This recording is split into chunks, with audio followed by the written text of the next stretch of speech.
Hi everyone, good afternoon. My name is Caleb. I'm a lead therapist with the Kellin Foundation and wanted to go live with you guys at noon today to start off our Wandering Minds village. So this is going to be a mindfulness village where we just are going to meet together once a week on Tuesdays at 12 o'clock to practice some mindfulness and talk about what mindfulness is and kind of explore the idea of practicing mindfulness, especially right now in the middle of a pandemic. So thank you guys for joining us. If you have any questions, please comment below and we can certainly circle back around and answer those later. And if you have any feedback or things that you'd like to talk about or things that you'd like to practice in the future, please let me know. So I'd love to hear from you guys and know how we can make this better and more helpful for each of you.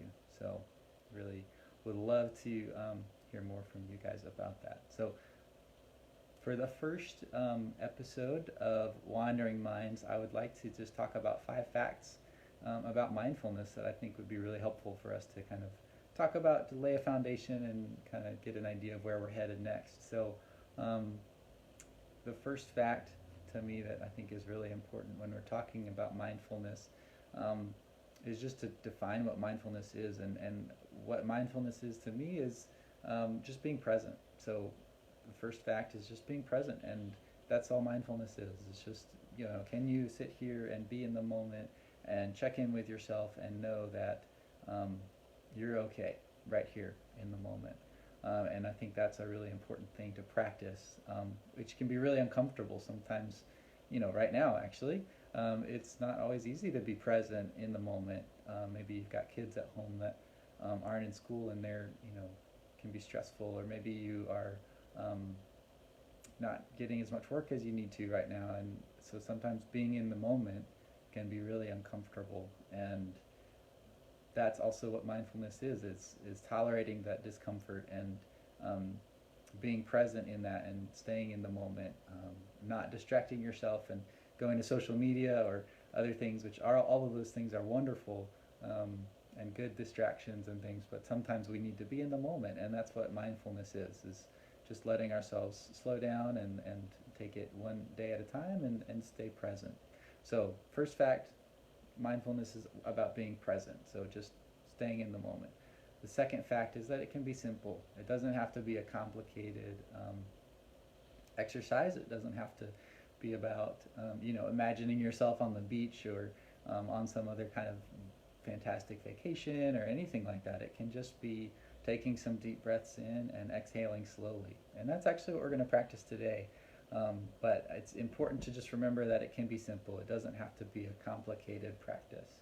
And that's all it, and I guess with that, with the simplicity of mindfulness, it's important to also just remember that mindfulness, there's no right or wrong way to practice it. So, if you're doing a breath practice in one way and someone is doing something else, it doesn't mean that their way is better and your way isn't. They're both great.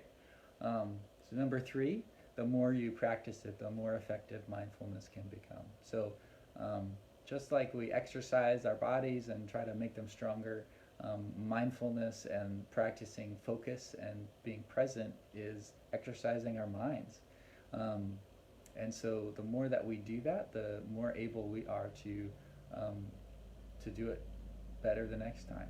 So the more we exercise being in the present and practicing, presence with ourselves, the better we become at it. So that's the third fact. So right now it's all about being present, just staying in the moment. It can be simple. You can just do some breaths. That's all you have to do. And the last part is the more you practice it, the more effective it becomes. So the fourth fact, it's good for your health. So some things that I wanted to talk about with this first exercise is just to recognize that mindfulness is really good for you. So when we practice mindfulness, there's research that shows that it lowers our blood pressure, our heart rate decreases, we might feel more calm, it releases tension in our bodies, And I don't know about you, but right now I could use that. I think that's a really helpful thing. Um, being inside at home all day is pretty tough, and it's really helpful when we can um, kind of relax and release some tension and blow off some steam. And mindfulness is a great way to do that. Um, so it improves our focus as well. So being at home and working from home can be a challenge. I don't know if anyone else is struggling with that, but focus is a really important thing. And when you're talking about being present, you're also recognizing that you're going to be focusing more on what's right in front of you, not thinking about tonight or the next day or the next week or the next month and how long maybe will we be working from home, but really just staying present in the moment, and that can help us to stay focused at work. My last fact about mindfulness is that no one is good at mindfulness. So biologically, our minds are adapted to be distracted, right? So if there's a threat out in the wild, we are going to pick up on that. If there's something that maybe our bodies thinks we need to be paying attention to, we're gonna focus on that, right? So we are adapted to be distractible, and that's a defense mechanism. But when we're safe, that's when we can actually focus. And so the more that we practice mindfulness and the more that we tell ourselves that we're safe, the better that we can become at it. But no one is ultimately good at mindfulness. There isn't really, like I said earlier, there's not a right or wrong way to practice mindfulness. There's also not necessarily a certain level of enlightenment that you're going to attain the more you practice it. So it's something to continue to practice, and maybe you will be able to focus more. But there's going to be days when you just can't focus and you'll get distracted, and you are going to have a hard time settling into that breath or that practice, whatever it is, and that's okay. And so I think it's important to remember that fifth fact is that no one is necessarily going to be an expert in mindfulness, and it's something to practice over and over again. And you might get better at it in the future, but if you have a day where you can't really settle down and you can't really turn into your breath, that's okay.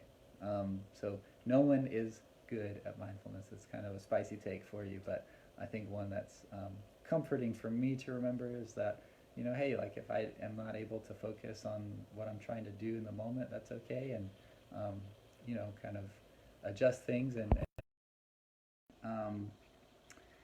start practicing some breathing with you all. So the first kind of lesson for this Wandering Minds program is to just do some paced breathing. So that's a pretty simple technique, one that I have kind of started with, 4 or 5 years ago when I first became a therapist and started learning about mindfulness exercises. Paced breathing was one that is really easy and can be pretty great place to start and a great place to return to time and time again.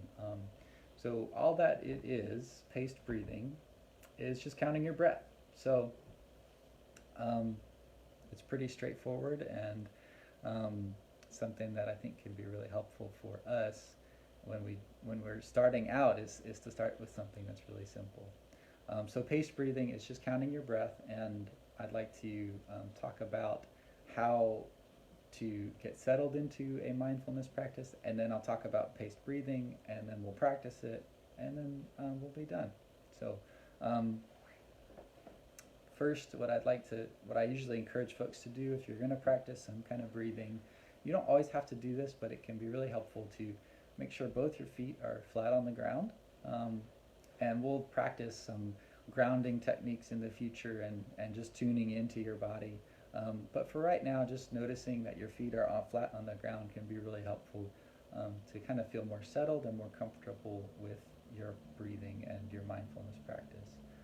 The other thing I encourage people to do is to just sit back and kind of let your spine be neutral. So you don't want to be sitting up really straight or slouched over, but just kind of a neutral spine so that your breath can move in and out freely.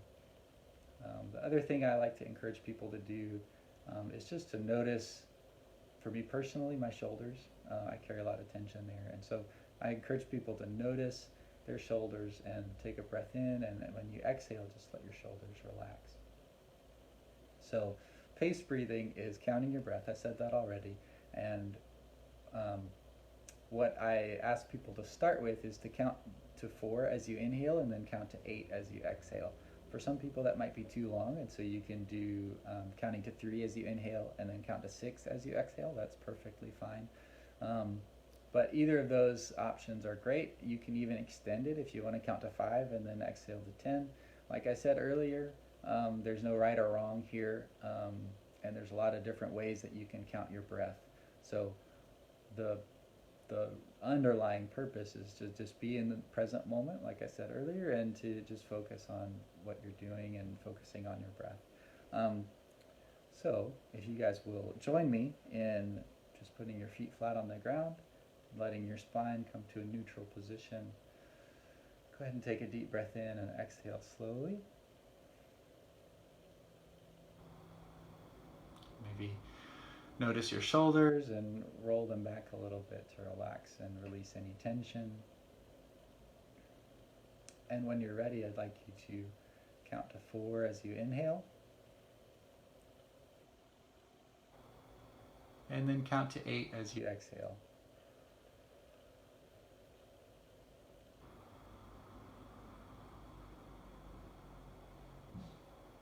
So right there you might have noticed, man, that was kind of a long pause as I was exhaling. And that's normal. It's something to adjust to. Maybe you didn't take a deep enough breath when you first started, and that's okay, right? So there's no right or wrong here. So let's try that again. I'm going to continue to count and practice my own mindfulness here, but I'd like you to try that as well with me, and then we'll kind of wrap up from there. So again, settle into kind of that neutral spine. Take a deep breath in, and then count to 8 as you exhale.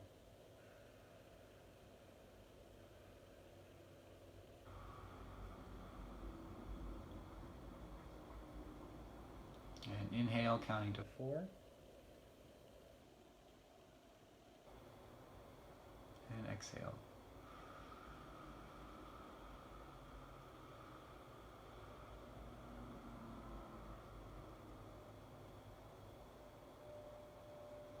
And inhale.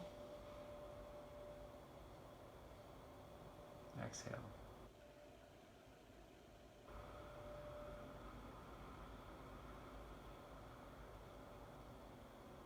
Let's do that 2 more times.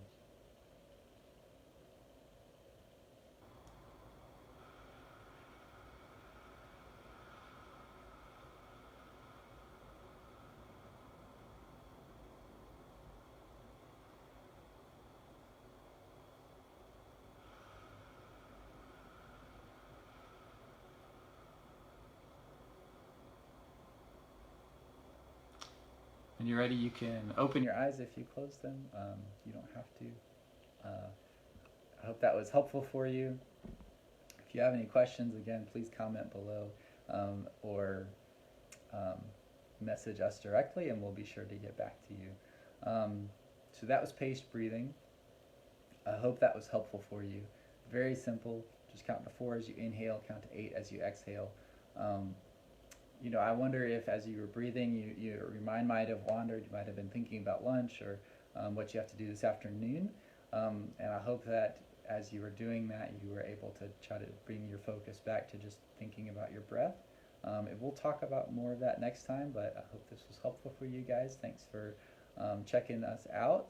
Again, feel free to comment below, like, and share this if you found it helpful, and I will talk to you guys next week.